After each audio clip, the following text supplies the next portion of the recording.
Upang Hilonggo, Please subscribe and like. and share. 33, Senator Ping Lacson. Susunod naman, number 35 sa balota, Senator Lito Lapi.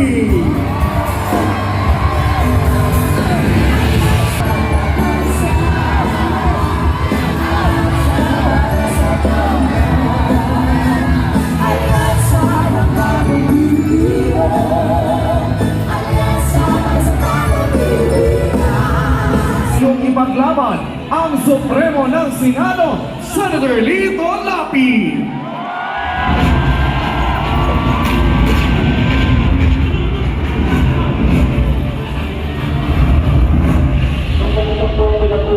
Ay marami rin po tumulong. Ngayon, ang magbibigay ng tulong. Palalawigin ko po ang naipasa nating batas, lapid law, lalo na po inaapi sa batas. Ahasa bilang vice-gobernador na ngayon ay nasa Senado, ang Supremo ng Senado, Senator Lito Lapi.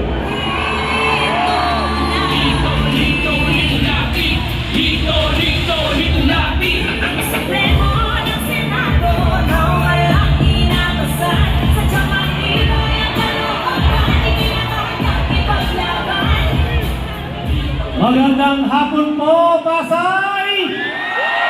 Kumusta na kayo? Na-miss nyo ba si Tanggol? O na-miss nyo si Supremo? Wala na po si Supremo sa Batang Quiapo. Pero nandito po, nasa harap nyo para maglingkod sa inyo. Sino ba si Lito Lapid? Kilala ninyo na hindi nakatapos ng pag-aaral si Lito Lapid. Isang hamak na probinsyano. Pero gusto ko lang pong malaman nyo, ako po ay nagsilbi ng 3 taon bilang Vice Governor ng Pampanga. At 3 termino ako bilang Governor ng Pampanga. At ngayon po, pangatlong termino ko na rin bilang senador. Ano po ang sinasabi nila? Ano po ang nagawa ni Lito Lapid sa Senado? I love you. I love you, sabi ni Coco, sa inyong lahat. Ang nagawa po ni Lito Lapid na batas sa Senado, nagpanukala siya ng batas na may git na 900. Kapanukalang batas. At naging batas na po ang may git na 100. Ito po ay napakahalagang batas. Ito po free legal assistance. Republic 9999. Ito po ay libre abogado at ito po ay tinatawag na Lapid Law. Wala na po mga karampyado sa ating mamamayan na walang pambayad sa abogasya. At ito po ay wala na rin maapi sa ating mamamayan. Dahil po hindi ninyo magagamit ang PAO, ang Public Attorney's Office, pag ang kalaban nyo ay meron na siyang abogado sa PAO. Ito po ang sasalusan nyo. Lapid Law ang magliligtas sa inyo. Ngayon po nataasan ako bilang committee ng turismo sa Senado. Ano po ang balak ni Lito Lapid? Palalawakin po natin ang turismo sa buong Pilipinas.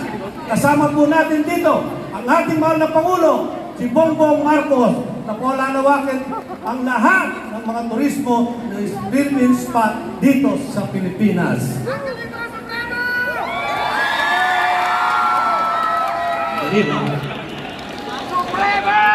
Eco-tourism po at medical tourism, ang mahalaga po ay yung agri-tourism.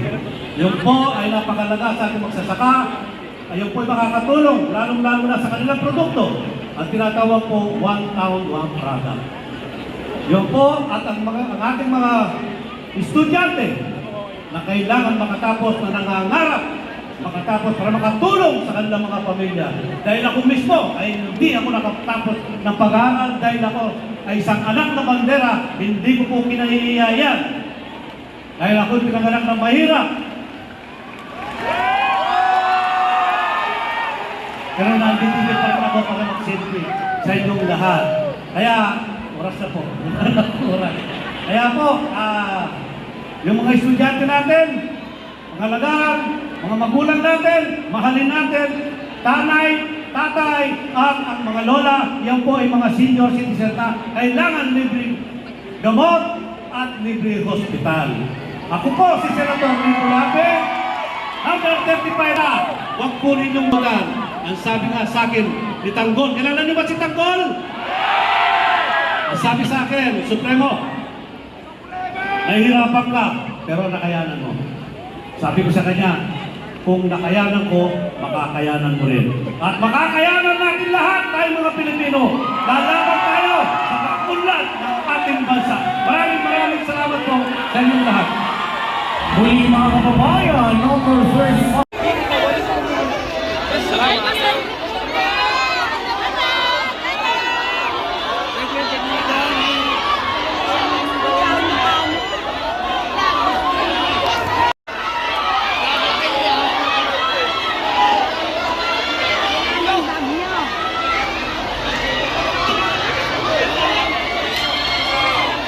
Kuha nyo, pre. Upload ito. Uy, ano ito? Upload ko ba?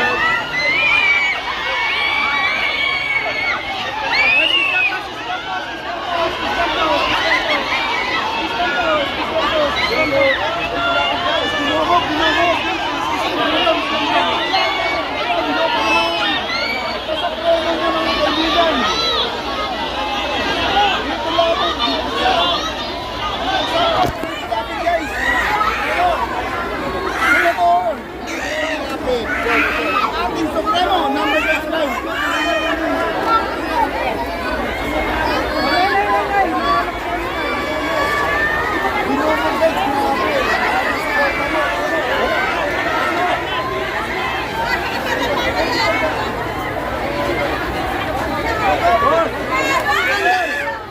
Oh, yan na.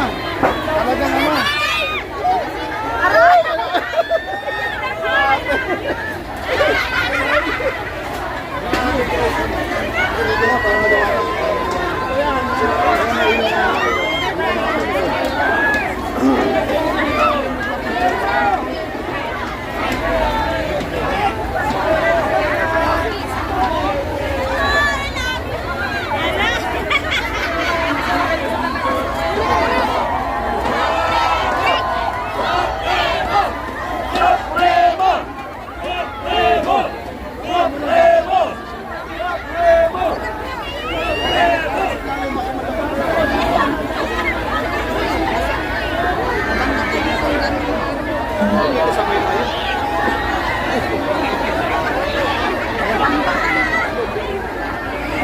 Hindi lang pwede nun.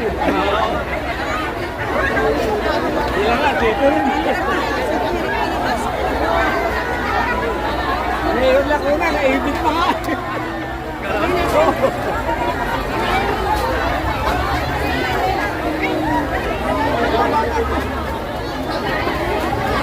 Usap mo ito, isang bang. Usap ko rin, hindi ko yung bata mo.